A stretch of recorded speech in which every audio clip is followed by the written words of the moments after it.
বন্ধুরা, আজকে আমরা এমন একটি বাড়ির সামনে দাঁড়িয়ে আছি যে বাড়ির সৌন্দর্য এবং ইতিহাস যা বছরের পর বছর লুকিয়ে ছিল।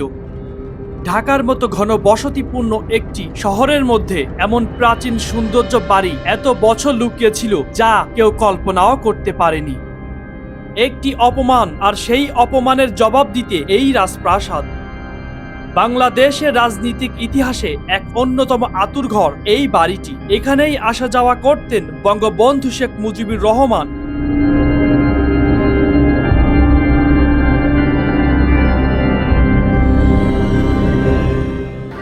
বন্ধুরা, সবাই কেমন আছেন? এই মুহূর্তে আমি দাঁড়িয়ে আছি রোজ গার্ডেন প্যালেসের সামনে। তো আপনারা হয়তো ইতিমধ্যে সবাই জেনেছেন এই রোজ গার্ডেন প্যালেস সবার জন্য উন্মুক্ত করে দেওয়া হয়েছে। তো আমি এই রোজ গার্ডেন আপনাদেরকে দেখানোর চেষ্টা করব, এই ভবনের ভিতরের দৃশ্যগুলো এবং এর ইতিহাসগুলো আপনাদেরকে জানানোর চেষ্টা করব। আপনারা হয়তো জানেন এই বাড়ি নির্মাণ করেছিলেন ঋষিকেশ দাস নামে একজন ব্যবসায়ী। তিনি অপমানের বদলা নিতে এই বাড়িটি নির্মাণ করেছিলেন এবং এই বাড়িতেই জড়িয়ে আছে বাংলাদেশের রাজনৈতিক ইতিহাসের একটি বড় অধ্যায়। অর্থাৎ এই বাড়িটিতেই জন্ম হয়েছে আওয়ামী মুসলিম লীগ, অর্থাৎ আওয়ামী লীগের জন্ম হয়েছে এই বাড়িতেই। তো এই বাড়িটির ভেতর এবং বাহির সব কিছু আপনাদের দেখানোর চেষ্টা করব, এর অভ্যন্তরীণ দৃশ্যগুলো আপনাদেরকে দেখানোর চেষ্টা করব। তো পুরো ভিডিও জুড়ে আপনারা আমার সাথে থাকুন। এই গল্পের শুরু হয় 19 শতকের শেষের দিকে ব্রিটিশ আমলে ধনী ব্যবসায়ী ঋষিকেশ দাসের হাত ধরে।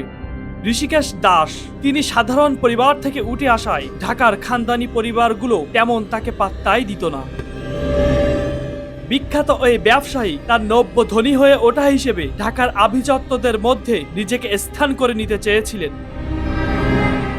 কথিত আছে তিনি একবার নরেন্দ্র নারায়ণ চৌধুরীর বাগান বাড়ি অর্থাৎ বলথা গার্ডেনের একটি জলসায় গিয়ে চরম অপমানিত হয়েছিলেন।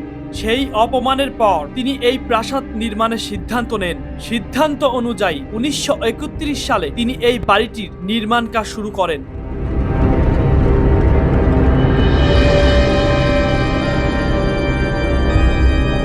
বাংলাদেশের রাজনৈতিক ইতিহাসে এক অন্যতম আঁতুড়ঘর এই বাড়িটি। এখানেই আসা যাওয়া করতেন বঙ্গবন্ধু শেখ মুজিবুর রহমান, মাওলানা আব্দুল হামিদ খান ভাসানী সহ আরো অনেক রাজনৈতিক নেতা। তাদের উপস্থিতিতে এখানে জন্মেছিল আওয়ামী মুসলিম লীগ, পরবর্তীতে আওয়ামী লীগ।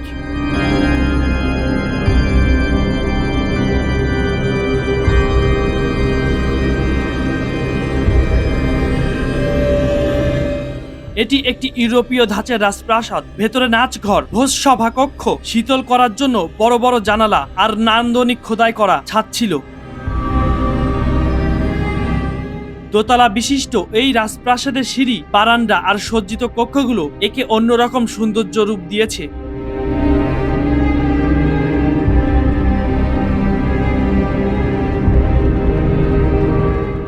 এক সময় এই আসবাবপত্র ব্যবহার করতেন এই বাড়ির বসবাসরত ব্যক্তিরা। কালের বিবর্তনে যা আজকে স্মৃতি হয়ে জাদুঘরে।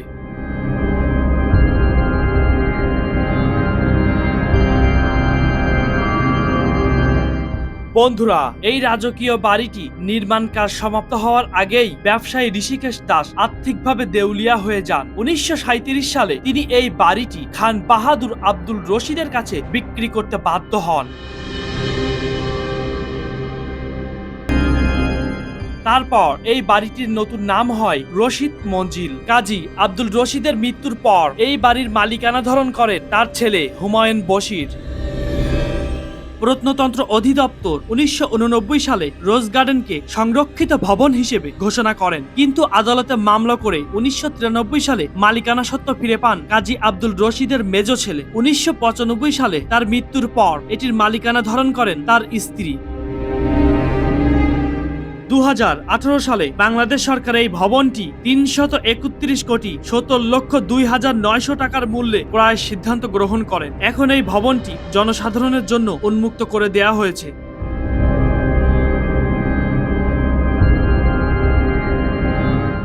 রোজ গার্ডেন প্যালেস বাংলাদেশের রাজনৈতিক ইতিহাসের একটি গুরুত্বপূর্ণ স্থান। এখানকার বাগানে প্রচুর গোলাপ গাছ থাকায় এর নাম হয়েছিল রোজ গার্ডেন। চাইলে আপনিও ঘুরে আসতে পারেন এই রোজ গার্ডেন প্যালেস থেকে।